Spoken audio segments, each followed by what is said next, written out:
Hey everyone, welcome back to my channel. So for today's video, I have a really good Puerto Rican beef stew recipe called Carne Guisada. Now, I already had a Carne Guisada recipe early on in my channel, but being the perfectionist that I am, I was never 100% satisfied with it. And I feel like this Carne Guisada recipe is super delicious, and I'm so confident that when you make it, you're going to love it. So let's get into it. So when it comes to making beef stew, I find that the cut of beef that you use makes a really big difference. So for this recipe, I'm going to be using petite sirloin. I find that this cut of beef is super delicious. It gets nice and tender, but at the same time, it's not super fatty nor too lean. Alrighty, so I have my carne here in a bowl, nice and chopped up into 1-inch pieces. And I'm going to add 3 tablespoons of my fresh homemade sofrito. And then I'm going to add 3 tablespoons of tomato sauce. So this is equal parts sofrito and equal parts tomato sauce.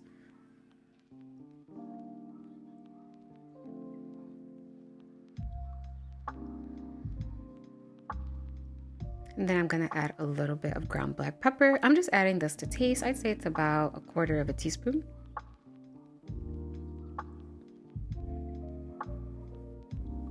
And then I'm gonna go in with my favorite all-purpose seasoning, Lawry's Casero Total Seasoning. I personally find that this is a step up from Adobo.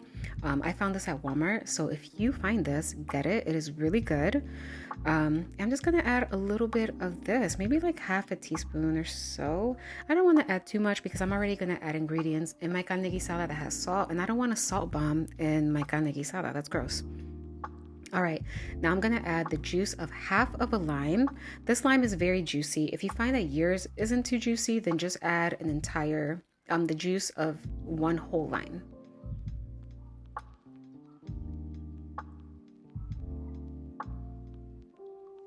All right, now I'm gonna add 3 garlic cloves.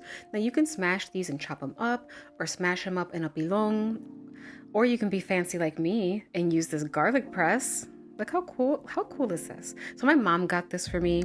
If you ever see like any cool kitchen gadget in my video, it's all thanks to my mom. She finds all the cool things for me, including that little lemon juicer over there on the side, a little mini lemon juicer. I love that thing. I would have never found that on my own. But anyways, enough talking. Now that I have my spices and my herbs and almost all of my seasonings in my meat, I'm just gonna mix this up really well. Now I didn't add olive oil in here. You can add olive oil, but since I'm gonna add some to my pot, I found that it's just not necessary. But yeah, I'm gonna give this a good mix, and I'm gonna leave this in my fridge for at least an hour so that the meat can absorb those flavors really well.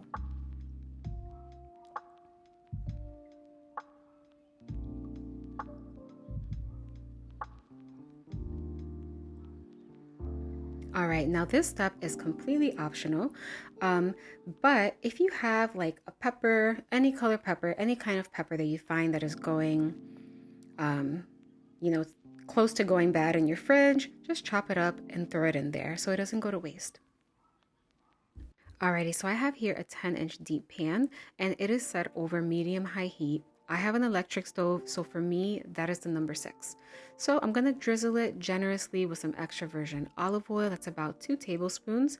And my oil is gonna get hot pretty quickly because my pan's already hot. So now I'm gonna add in my carne along with the sofrito marinade. And the good thing about this is that my sofrito is going to saute while my meat is simmering. And I'm gonna simmer this for about 2 to 5 minutes. I'm also going to add 1 bay leaf so that bay leaf can release its flavor while it's simmering. All right, so I simmered my carne for about 5 minutes, and now I'm gonna add some water. I'm adding about 2 cups of water. It's gonna depend on your pot. I'm just adding enough water for it to both cover my carne and then some, because I'm gonna be adding some potatoes and some extra stuff, so I want to make sure there's enough room for that, but I don't want to add so much water where I'm making soup, if that makes sense. All right, so I'm gonna throw in 1 beef bouillon, and then I'm gonna throw in 1 packet of sazón with culantro y achiote. All right, so I'm gonna go ahead and give everything a nice stir. So I didn't need to add any salt, but you may want to check for salt content at this point, but my salt content was perfect.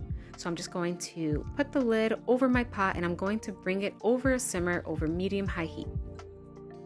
All right, so now that my carne guisada has come up to a nice simmer, I am going to lower my heat to medium-low. That's about a number 3 for me. I'm going to let this continue cooking covered for at least an hour or until it is nice and tender.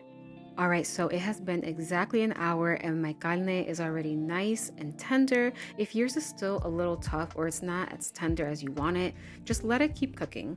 And if some of the liquid has evaporated, add a little more water and let it continue cooking until it's nice and tender.